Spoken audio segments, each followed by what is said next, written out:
आप सोच रहे होंगे 9 रूप तो देवी के होते हैं, फिर बहू? भाई बहू भी तो लक्ष्मी का रूप है।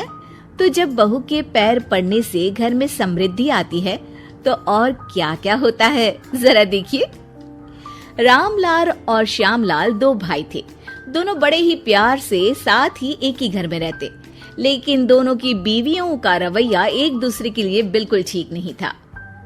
एक दिन रामलाल की बीवी कहती है, अरे रमा, ये क्या कर दिया? सारा कचरा पूरे घर में फैला दिया। माफ करना दीदी, मैंने रखा तो एक ही जगह था, लेकिन हवा इतनी तेज चली कि उड़ गया। अभी उठा देती हूँ। हाँ हाँ जल्दी करो।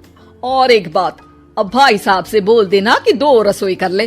पता तो है मेरा बेटा सोहन बड़ा हो गया है, अब लड़की वाले भी आने लगे हैं, तो उसकी शादी हो ही जाएगी इस साल। हाँ हाँ दीदी, मेरा बेटा विहान भी तो बड़ा हो गया है और उसकी भी तो शादी होनी है। ठीक कहती हैं आप। अब हम ऊपर वाले तल्ले पर शिफ्ट हो जाएंगे। मैं विहान के पापा से बात कर लेती हूँ। बात नहीं करना, शिफ्ट होना है, क्योंकि मैं अब साथ नहीं रह सकती। हाँ हाँ दीदी, ठीक है ना।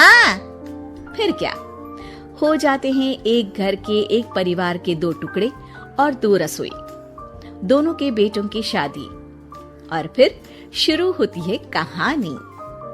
अरे मेरी बहू तो ढेर सारा दहेज लाई है। ये देखो, बड़ा टीवी, एसी, कार और गहने भी। दीदी ये तो बहुत अच्छा है, लेकिन है कहाँ आपकी बहू? अब वो सो रही है, थोड़ी रिजर्व टाइप की है ना, अपने ही कमरे में रहती है और ज्यादा बात भी नहीं करती।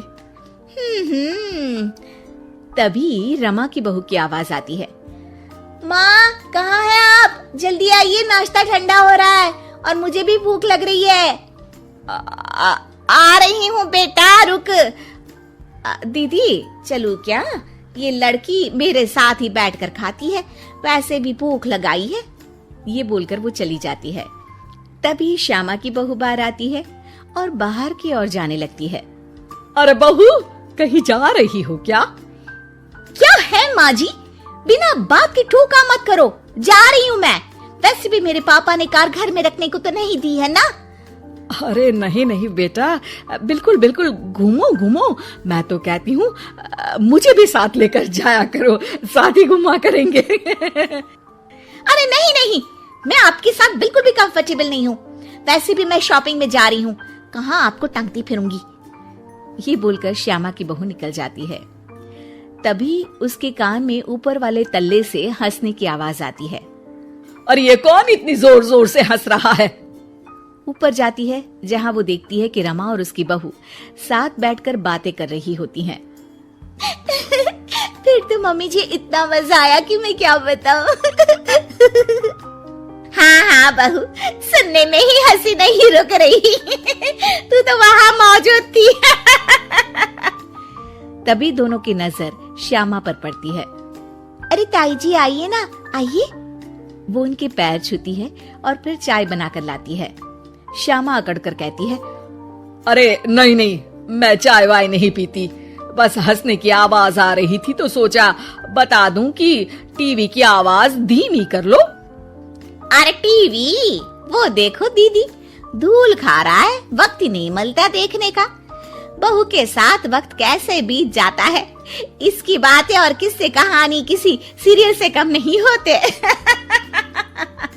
श्यामा को खुशहाल रमा को देखकर जलन होती है। हाँ हाँ, मैं तो तंग आ जाती हूँ इतनी सारी बातें करके, मुझे तो सुकून पसंद है। ये कहकर श्यामा चली जाती है। अगले दिन रमा अपनी बहू के साथ घर से जा रही होती है कि तभी दरवाजे में श्यामा उन्हें टोकती है। अरे कहाँ जा रही हो दोनों? अरे देखिए ना दीदी, इसे शॉपिंग करने जाना था। मैंने कहा अकेली चली जा, तो कहने लगी मम्मी जी आप घर में अकेले बोर हो जाओगे ना, आप भी चलो हमारे साथ। अरे अब इस उम्र में तू कहाँ घूमेगी? अब देखते हैं दीदी, जहाँ ये लड़की घुमा दे। अब मेरी बहू भी कल गई थी कार चलाकर। हाँ।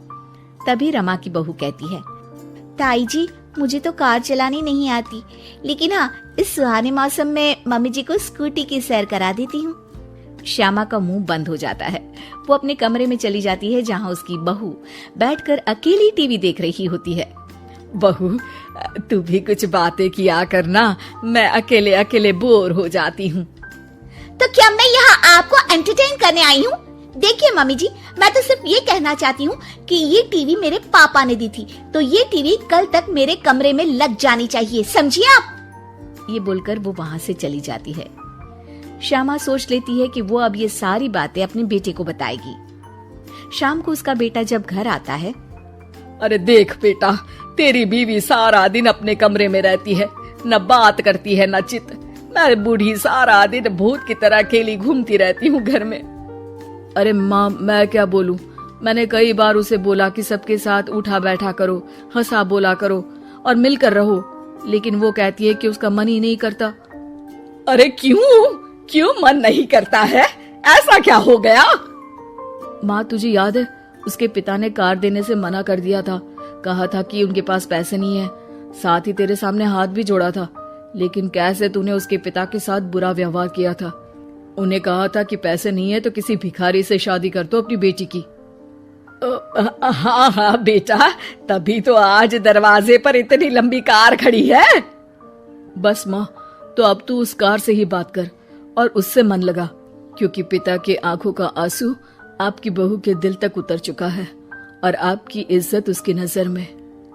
अब श्यामा को समझ आता है कि कुछ निर्जीव चीजों से घर भरने से अच्छा है कि सजीव चीजों से जिंदगी भरी जाए।